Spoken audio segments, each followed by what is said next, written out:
마이크도 안 나오고 분위기가 그렇지만 그럴 필요가 없습니다. 되면 되는 대로, 안 되면 안 되는 대로 우리가 은혜를 받으면 됩니다. 오늘 좀 무겁지만 무거운 분위기를 잠깐 풀어가는 우리 재미있는 이야기 하나 해드리고자 합니다. 한동안 젊은이들 사이에서 유행했던 사오정 시리즈가 있었습니다. 약간 구시대적인 꽁트지만 오늘의 말씀과 많이 유사해서 제가 한번 골라봤습니다. 사오정과 손오공이 대학을 졸업하고 나서 입사 시험을 치르러 어느 회사에 갔습니다. 손오공이 먼저 면접장에 들어갔습니다. 15번 손오공입니다. 면접관이 이런 질문들을 합니다. 자네 축구 선수 중에 누구를 제일 좋아하는가? 그랬더니 손오공이 얘기했습니다. 옛날에는 차범근이었는데 지금은 박지성입니다. 그럼 산업혁명은 언제 시작되었는가? 18세기입니다. 자네 그럼 하나님은 믿고 있는가? 과학적으로 증명은 되지 않았지만 그렇다고 생각합니다. 이렇게 면접을 잘 마치고 나간 손오공이 밖에서 면접 순서를 기다리는 사오정에 벌벌 떨고 있는 사오정에게 이제 어떤 질문을 했는지 순서대로 탁탁탁탁 가르쳐 줍니다. 그래서 마침내 사오정은 그것을 잘 암기하고 자기 차례가 되어서 이제 들어갔습니다. 그래서 사오정은 긴장한 나머지 27번입니다. 이렇게 얘기했습니다. 번호만 얘기한 거죠. 이제 사오정이 자기 이름을 말하지 않자 면접위원이 묻습니다. 자네 이름이 뭔가? 그랬더니 옛날에는 차범근이었는데 지금은 박지성입니다. 이렇게 얘기하는 겁니다. 자네 언제부터 그렇게 되었나? 18세기부터입니다. 이렇게 얘기했습니다. 그럼 자네 혹시 바본가? 라고 물어봤습니다. 과학적으로 증명은 할 수 없으나 그렇다고 생각합니다. 라고 말했다고 합니다. 젊은이들 가운데 만든 우스갯소리지만 사오정의 모습은 어쩌면 자기 자신이 누군지 모르는 현대인들과 같은 모습을 보여주고 있습니다. 왜냐하면 우리들도 의외로 나 자신을 모르고 사는 경우가 많이 있습니다. 소크라테스는 너 자신을 알라고 얘기했습니다. 우리는 내가 누구인지를 또 나의 정체성을 모르면서 지내는 경우가 많이 있습니다. 우리가 꼭 알아야 할 사실, 늘 제가 항상 설교를 통해서 얘기하는 첫 번째는 우리가 죄인이라는 사실입니다. 그리고 두 번째는 우리가 함께 나눠야 할 내용들이 바로 오늘의 내용입니다. 성경에서 사람의 인생을 비유하는 여러 구절이 있습니다. 히브리서에서는 경주자로 비유하고 있습니다. 그리고 야고보서 14장 4절에서는 안개로 비유하고 있습니다. 내일 일을 너희가 알지 못하는도다. 너희 생명이 무엇이냐? 너희는 잠깐 보이다가 없어지는 안개니라 라고 말하고 있습니다. 시편 144편 4절은 사람은 헛것 같고 그의 날은 지나가는 그림자 같다고 말하고 있습니다. 헛것은 바로 우리의 숨입니다. 호흡같이 우리가 보잘것없고 그림자 같은 그런 존재라고 이야기하고 있습니다. 마지막은 베드로전서 1장 24절에 풀로 비유하고 있습니다. 그러므로 모든 육체는 풀과 같고 그의 모든 영광이 풀의 꽃과 같으니 풀은 마르고 꽃은 떨어지되 라고 이야기하고 있습니다. 그리고 마지막으로 오늘 본문에서 우리의 사람의 모습을 질그릇으로 표현하고 있습니다. 오늘 본문에 들어가기 전에 잠깐 배경을 살펴보겠습니다. 오늘 고린도 후서를 쓰고 있는 바울은 고린도 교회를 세웠습니다. 그리고 고린도 교회가 은사도 넘쳐났고 많은 영적인 체험들을 했지만 또한 분쟁과 어려움이 넘쳐났습니다. 그리고 후에는 거짓 교사로 인해서 사도 바울이 사도직에 대한 사도권이 흔들리는 그런 상황 가운데로 내몰리게 되었습니다. 그랬을 때 그 사도직을 변호하면서 오늘 바울은 이렇게 쓰고 있습니다. 바울은 자신의 연약함을 깨어지기 쉬운 질그릇에 비유하고 있으며 또한 예수 그리스도의 복음을 보배에 비유하고 있습니다. 그러면서 자신은 연약하고 깨어지기 쉬운 질그릇 같은 존재이지만 그 안에 보배와 같은 예수 그리스도의 영광의 복음으로 말미암아 극심한 환난과 고통도 이겨낼 수 있다고 오늘 고백하고 있습니다. 그 힘의 원천이 질그릇 같은 자신에게 있는 것이 아니라 바로 복음 되시는 주님께 있음을 전하며 모든 고난을 극복하고 승리하여 끝내 고린도 교회 성도들과 더불어 그리스도의 앞에 설 것을 소망하며 오늘 본문을 쓰고 있습니다. 이러한 본문이 오늘 우리에게 주는 구체적인 영적 교훈들을 함께 살펴보겠습니다. 왜 사도 바울은 자신을 질그릇에 비유했을까요? 사람을 볼 때 깨어지기 쉽고 연약한 존재이기 때문입니다. 이렇게 갑자기 날씨가 쌀쌀해지면 금방 체온 유지가 안 돼서 약해져서 병이 드는 저희들입니다. 또 작은 말 한마디에 상처를 받습니다. 어저께 저녁에 밤에 우리 윤백기 집사님이 저에게 설교 준비는 다 했냐고 물어보면서 제 말씀이 처음에는 한 번 은혜가 됐는데 요즘은 은혜가 전혀 안 된다는 거예요. 그래서 제가 그 얘기를 딱 들으면서 방에 들어가서 하나님, 제가 그렇습니다. 제가 그거밖에 안 됩니다. 그래서 제가 연약하고 능력이 없기 때문에 또 이렇게 기도합니다. 은혜를 베풀어 주세요 라고 제가 기도할 수밖에 없었습니다. 그렇듯 우리는 연약하고 보잘것없고 오늘 질그릇과 같은 그런 존재입니다. 누군가의 말 한마디에 상처받아서 잠 못 이루는 그런 존재입니다. 그러나 제가 잠을 못 잤을까요? 아니요. 그렇게 고백하고 아주 잘 잤습니다. 왜? 나는 능력이 없는 존재이기 때문입니다. 그거는 바로 오늘 성경에서 말하는 바로 저의 실존이기 때문에 저는 받아들였습니다. 나 능력 없습니다. 그러나 주님이 능력이 많습니다. 제 대신 주님께서 오늘 말씀을 인도하시고 은혜를 베풀어 주세요 하고 기도했더니 금방 잠들었습니다. 네, 그렇습니다. 또 나는 괜찮은 신앙인이야 라고 생각합니다. 그러나 여지없이 우리 베드로 같이 예수님을 부인하며 넘어지는 그런 존재입니다.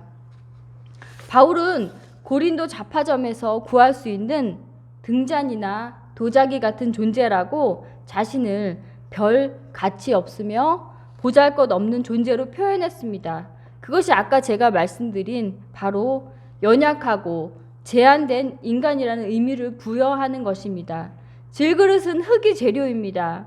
흔하고 깨지기 쉽고 제한된 인생이고 죽음 앞에 거부할 수 없는 인생이기 때문입니다. 하나님은 사람의 인생을 흙으로 지으시고 생기를 부어주셨습니다. 마지막은 흙으로 돌아가라고 명하셨기 때문에 바울은 자기 자신을 질그릇으로 표현하고 있습니다. 그럼 질그릇 안에 있는 그 보화는 무엇일까요? 바로 창조의 하나님께서 혼돈과 어둠 가운데 빛이 있으라 말씀하셨던 그 하나님께서 예수 그리스도의 얼굴에 하나님의 영광의 빛을 비춰주었습니다. 그 영광의 빛을 맛보고 알게 된 사도 바울은 그 빛을 오늘 바로 증거하고 있습니다.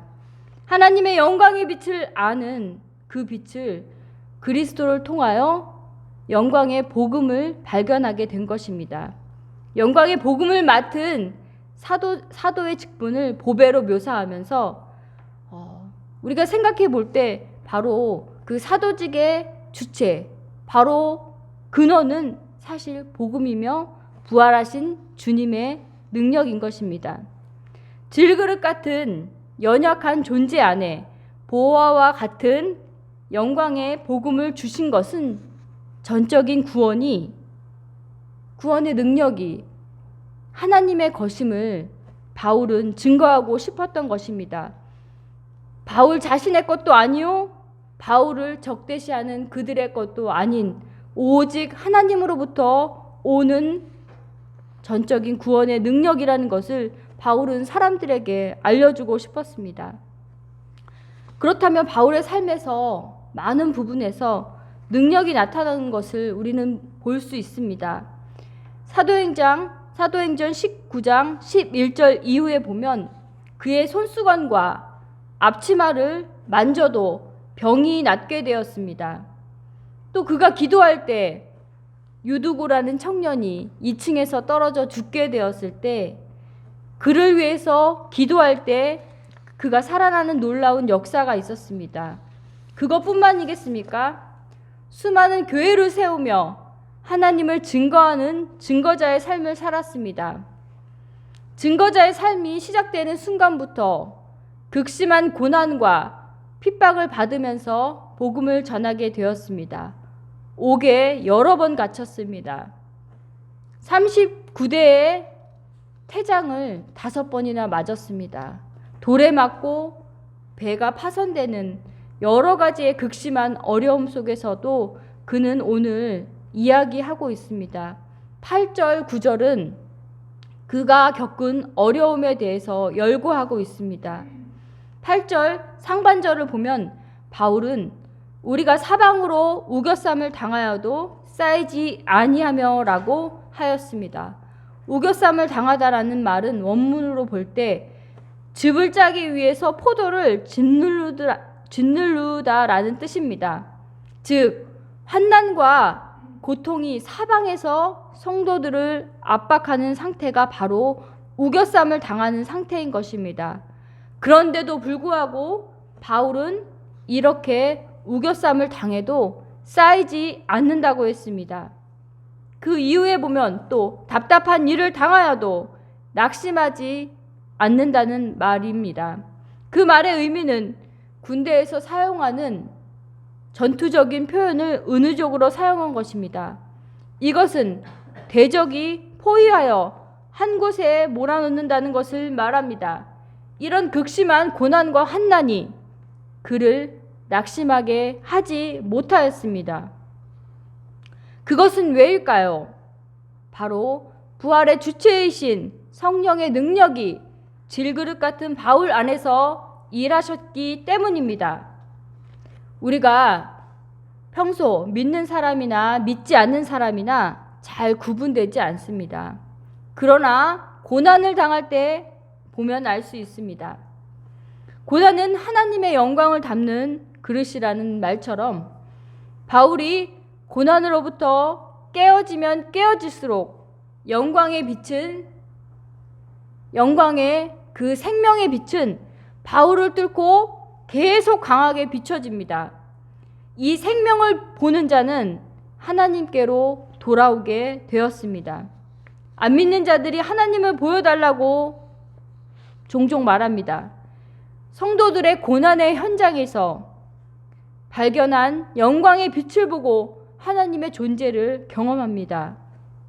이 모든 것들을 이길 수 있는 능력이, 그 능력의 주체는 바로 질그릇에서 나오는 것이 아닙니다. 바로 살아계신 하나님께로부터 나오는 것입니다. 한계와 연약함과 약점을 안고 살아가는 존재입니다. 그러나 보배 되시는 주님께 의지하며 살 때 우리의 약함을 고백하고 보배 되신 그분에게 은혜와 능력을 구할 때 우리는 하나님의 능력을 경험할 수 있습니다. 예수님께서 십자가에서 고난을 당하셨던 것처럼 부활의 영광을 입으신 것처럼 바울의 고난은 바로 예수님의 십자가, 죽음이며 부활의 영광은 생명의 역사가 일어나는 바울 주변의 사람들이라고 볼 수 있습니다. 우리 주님은 생명의 역사를 일으키십니다.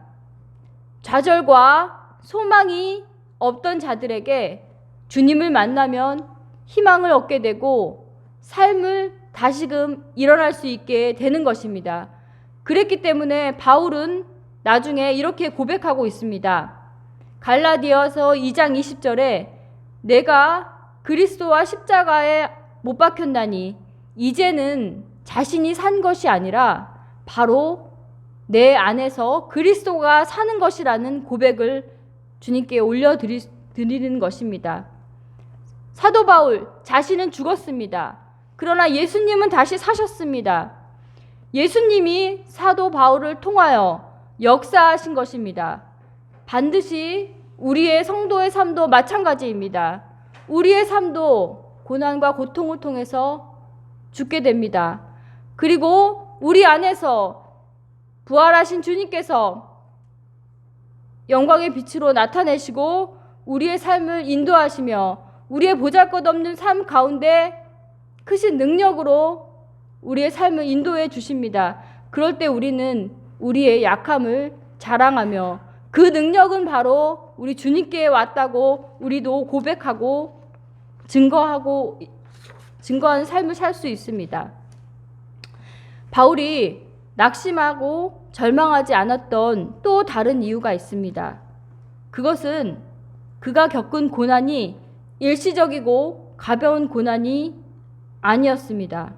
그러나 그는 그것을 극심한 고난을 아주 가벼운 고난으로 아주 쉬운 고난으로 생각했습니다. 그것은 바로 하나님 나라가 믿어지며 예수 그리스도께서 자기 앞에 보여졌기 때문입니다.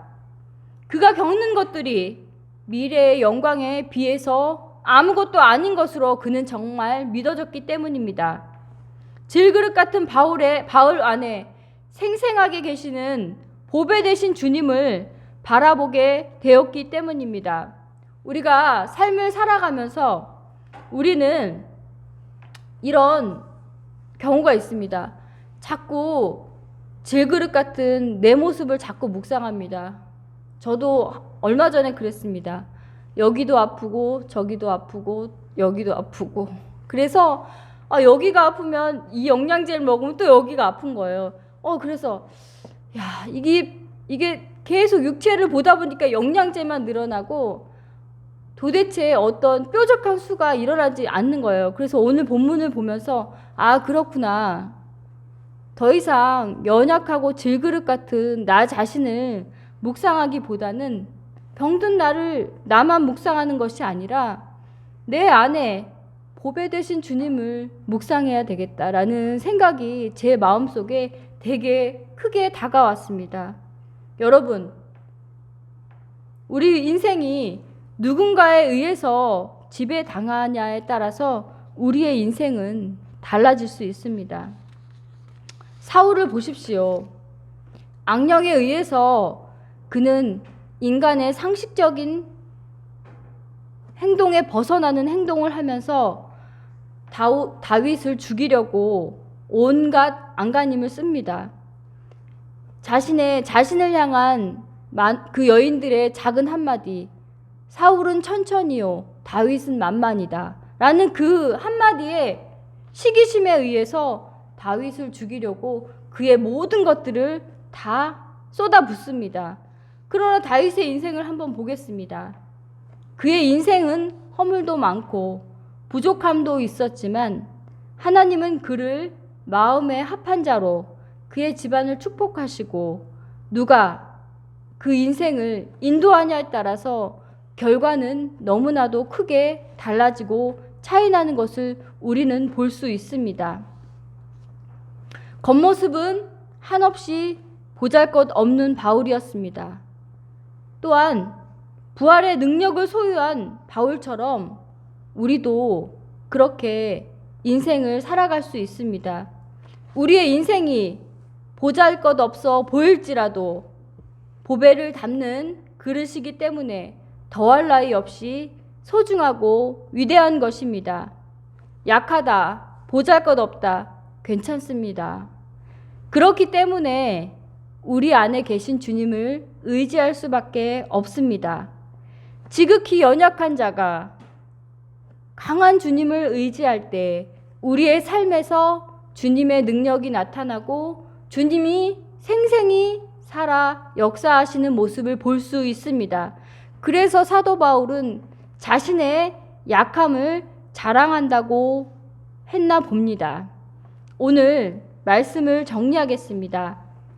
사랑하는 여러분, 우리는 질그릇같이 약하고 천하고 그지없는 존재입니다. 그러나 우리에게 세상 사람들이 갖지 못한 보배가 있습니다. 하나님이 맡기신 직분이 있고 복음이 있으며 믿음이 있으며 바로 우리 안에 예수 그리스도가 있습니다. 그렇기 때문에 우리는 귀한 존재입니다. 우리 자체가 귀해서 귀한 것이 아니라 우리가 가진 것이 귀해서 귀해지는 것입니다. 여러분의 질그릇 같은 인생에 무엇이 담겨 있습니까? 마음이 있는 곳에 보배가 있다고 했습니다. 내가 가장 마음에 쓰는 것이 바로 쓰이는 곳이 보배입니다. 내가 가장 마음을 쏟는 것이 바로 보배입니다. 보이는 것입니까? 그것은 바로 유통기한이 있습니다. 우리 숨이 있는 동안만 우리에게 허락하신 것입니다. 바로 복음의 주체이시고 심히 큰 능력이신 주님을 우리 질그릇 안에 모시기를 주님의 이름으로 소망합니다. 기도하시겠습니다.